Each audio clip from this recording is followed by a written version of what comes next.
The world, as humanity knew it, ended with the Great Dungeon Incursion. Portals ripped open across the globe, unleashing monstrous creatures and, more terrifyingly, establishing sentient, ravenous dungeons. These dungeons weren't just places. They were living, breathing entities, growing by consuming biomass and mana, spawning monsters and luring adventurers to their doom for their precious core energy. Humanity, facing extinction, developed the system. Levels, classes, and skills became the only means of survival against the endless onslaught. Adventurers, brave and desperate, delved into dungeons to harvest their core energy, hoping to stem the tide. The most powerful among them, the dungeon. Lords managed to subjugate or destroy minor dungeons, claiming their power for humanity. But the truly ancient, sentient dungeons remained an insurmountable threat. Our protagonist, Lyra, was not an adventurer.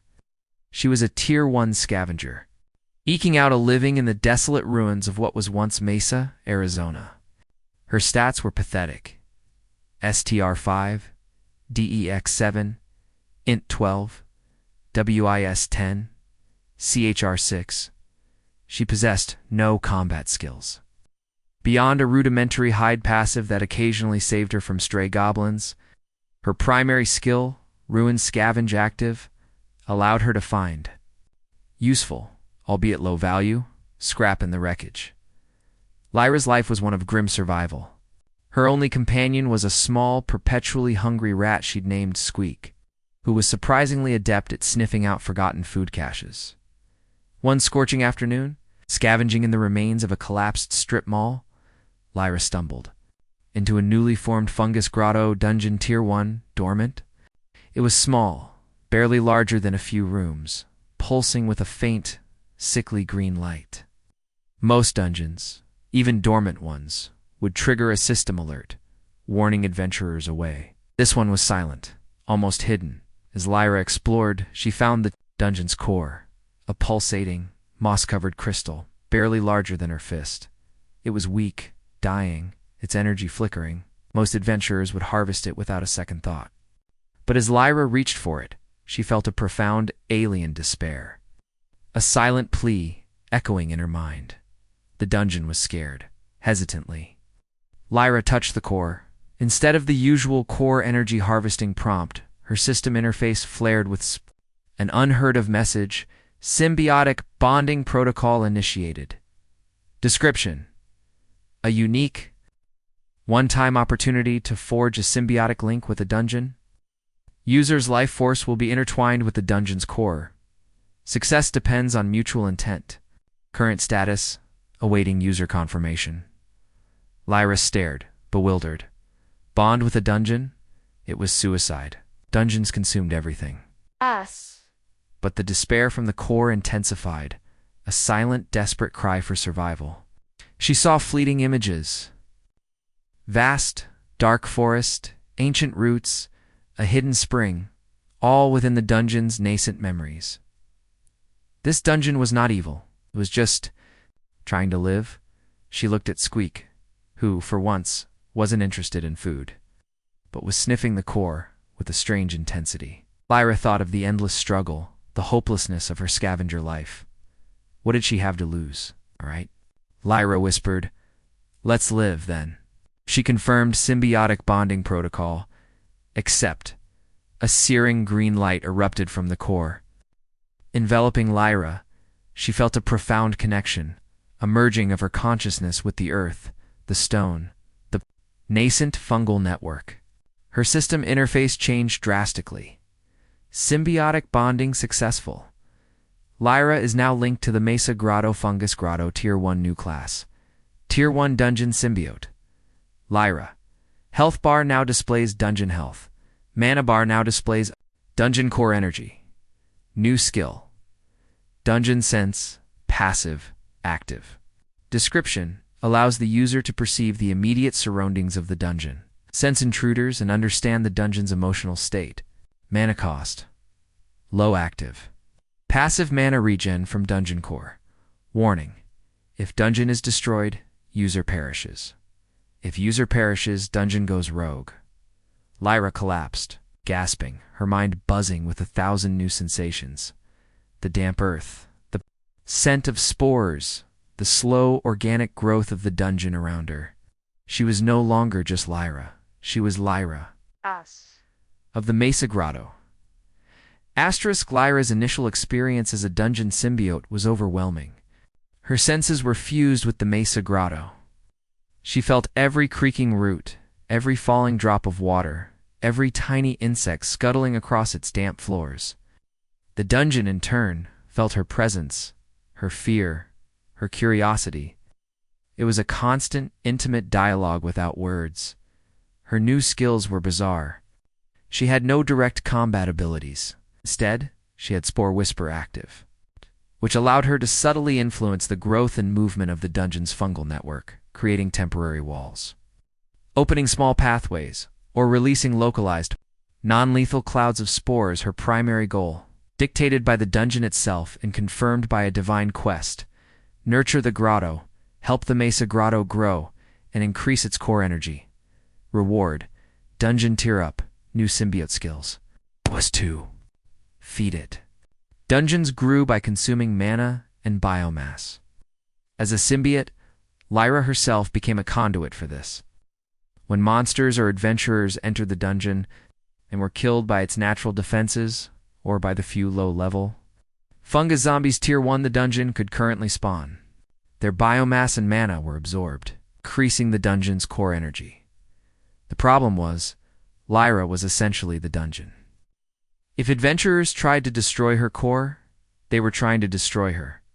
But if the dungeon was too weak, it couldn't defend itself.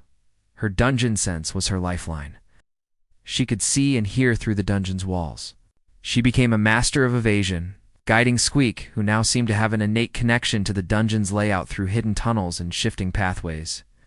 Avoiding the few low-level adventurers who dared to poke their heads into the grotto. One day, a pair of Tier 3 goblin scouts entered the grotto, seeking an easy few XP from the sparse fungus zombies. Lyra, through dungeon sense, felt their intent to desecrate her grotto, to harvest its weak core. She used Spore Whisper, subtly shifting the fungal growth, creating a maze-like path that led the goblins deeper into a dead end, then sealing them off.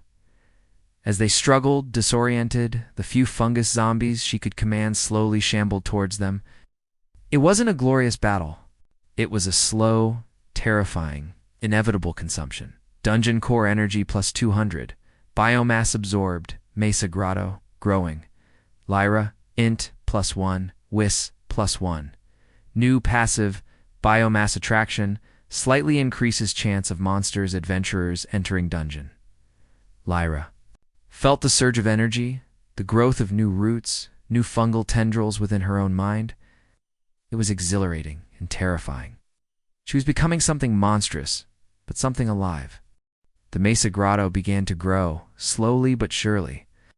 Its core energy pulsed stronger, its walls expanded, and it could spawn more powerful fungal monstrosities. Tier 2, Lyra. As the Tier 2 Dungeon Symbiote gained new, more potent skills. Root Grasp active allowed her to temporarily animate roots to ensnare enemies. Mana Bloom passive meant the dungeon slowly generated a small amount of passive mana. Even without external biomass, her stats continued to reflect her new nature, int, and Whis Sword. As she understood the complexities of a living ecosystem, her CHR remained low, but her fortitude, a new stat reflecting her dungeon's resilience, was steadily increasing. The Mesa Grotto, though still small, was no longer dormant. Its presence, its unique energy signature, began to attract the attention of local adventurers. They sensed an untapped source of core energy, a new dungeon to conquer. A group of Tier 5 adventurers, warrior, rogue, mage, entered the grotto. They were experienced, powerful. Lyra, through dungeon sense, felt their destructive intent, their desire to rip out her core. She deployed her limited forces, sending fungal monstrosities down narrow tunnels, using Root Grasp to ensnare. The warrior and Spore whispered to obscure the mage's vision with thick, hallucinogenic spores. It was a desperate defense, a ballet of evasion and environmental manipulation. She didn't try to kill them outright. She simply tried to exhaust them, to frustrate them, to make them see the grotto as more trouble than it was worth. She would lead them into dead ends, collapse tunnels behind them temporarily, only to reappear later and subtly drain their mana through the dungeon's passive absorption. The mage, a grizzled Tier 5 arcane scholar named Eldrin, was particularly observant. He noticed the strangely intelligent way the dungeon reacted, the way it seemed to anticipate their moves. He also noticed the faint, almost imperceptible human life sign within the core's energy signature. "This isn't a normal dungeon," Eldrin muttered, as Lyra, in a desperate move, used Spore Whisper to fill a chamber with blinding, non-toxic spores, allowing the adventurers to finally escape. Confused and disoriented. Dungeon core energy plus 800. Biomass absorbed. Mesa Grotto, thriving. New quest. Defy the Dungeon Lords. The Dungeon Lords are aware of your unique existence. Prevent their subjugation. Lyra felt a surge of triumph, and a deeper wave of dread. The Dungeon Lords, the true masters of dungeons, the human champions who sought to control or destroy all rogue dungeons. They would be relentless. Asterisk, the Dungeon Lords were not just powerful adventurers. They were individuals who had learned to manipulate the system's dungeon mechanics, subjugating weaker dungeons to serve their will. The closest was Dungeon Lord Valerius, the Stone Tyrant Tier 9, who controlled a vast network of Earth dungeons in the ruins of Phoenix. Valerius, sensing the unique energy signature of the Mesa Grotto, sent a massive dungeon assault force, heavily armored stone golems, swift earth elementals, a cadre of Tier 7 adventurers, all under his direct command. He didn't want to destroy the grotto. He wanted to subjugate it, to add Lyra's unique symbiote abilities to his arsenal.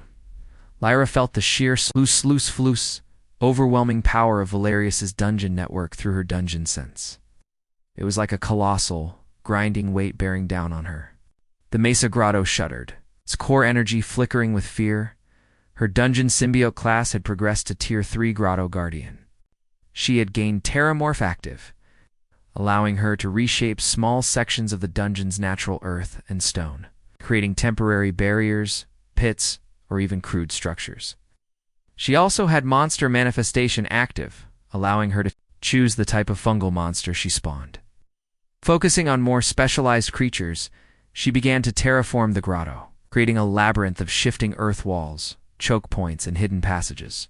She spawned Exploding Puffballs Tier 3, AoE damage, and Root Entanglers Tier 3 CC, deploying them strategically. The battle for the Mesa Grotto was not fought with swords and spells, but with the dungeon itself. Lyra was the dungeon. She felt every blow to its walls, every fungal monster destroyed, every inch of ground lost. Her own health bar, now reflecting the dungeons, fluctuated wildly. Valerius, a master of dungeon warfare, countered her every move, his stone golems smashing through her walls, his earth elementals burrowing beneath her roots. He was trying to push her towards her core, to sever her connection, to claim her. Then Eldrin, the arcane scholar who had previously encountered the grotto, returned. He wasn't with Valerius. He stood on the outskirts, observing. He had deciphered the mystery of the Mesa Grotto. He had realized that the dungeon was alive and sentient, and that a human was intrinsically linked to it. He was not here to fight. He was here to learn. Valerius finally cornered Lyra's core chamber. Its powerful stone golems were smashing through her last defenses. Lyra, weakened, her core energy almost depleted, felt despair creep in. She was losing. Then Eldrin acted. He projected a powerful mana leech field around Valerius's stone golems, subtly siphoning their energy, weakening them. He wasn't directly fighting Valerius, but he was creating an opening, a moment of weakness. Lyra understood. Eldrin wasn't trying to destroy her dungeon. He was trying to help her survive. She, in turn, unleashed her ultimate ability. Symbiotic Surge, active ultimate. She poured every last drop of her remaining core energy, and a surge of her own life force, into the dungeon. The Mesa Grotto roared.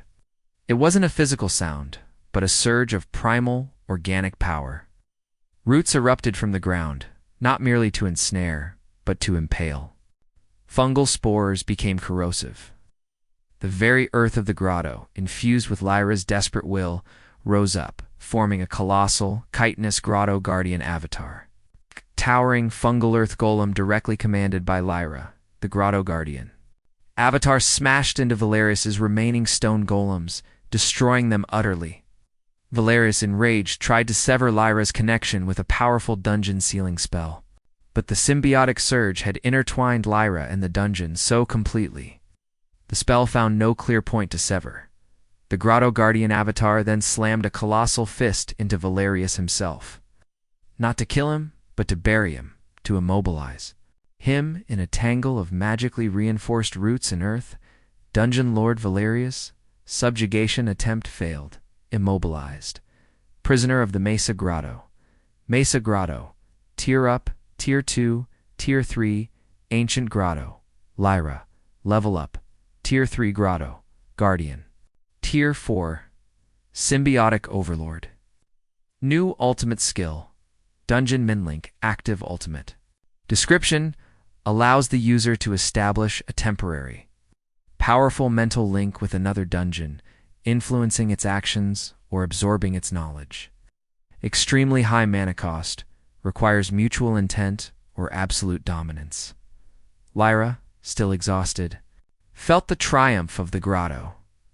She had not only survived, she had captured a dungeon lord. Eldrin, standing at a safe distance, simply nodded, a look of profound respect on his face. He had witnessed a new kind of power. News of Valerius's capture by a sentient dungeon, one apparently controlled by a human, spread like wildfire. The dungeon lords were in an uproar. Some wanted to destroy Lyra and the Mesa Grotto immediately, seeing her as an existential threat. Others, like Eldrin, saw her as an unprecedented opportunity, a bridge between humanity and the dungeons. Lyra, now a Tier 4 symbiotic overlord, had gained control over a new power. Spore Network Passive. The Mesa Grotto's spores were now subtly spreading across the ruins of Mesa, creating faint, localized symbiote nodes that allowed her to passively extend her dungeon sense and spore whisper abilities across a much larger area. She was slowly but surely terraforming the ruins. Turning them into her domain, she had Valerius, the stone tyrant, imprisoned deep within her grotto. His dungeon lord powers negated by the grotto's unique energy. She didn't torture him.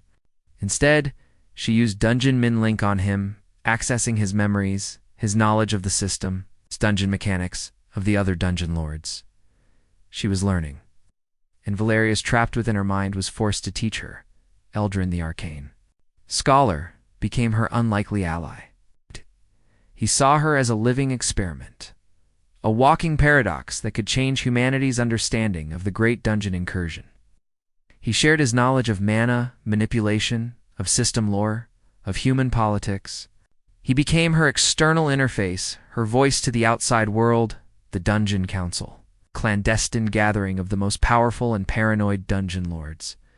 Eventually sent an envoy, Dungeon Lord Kale, the Shadow Weaver, Tier 10, a master of illusion and subterfuge, whose dungeon was a vast, sprawling underworld beneath the remains of Las Vegas.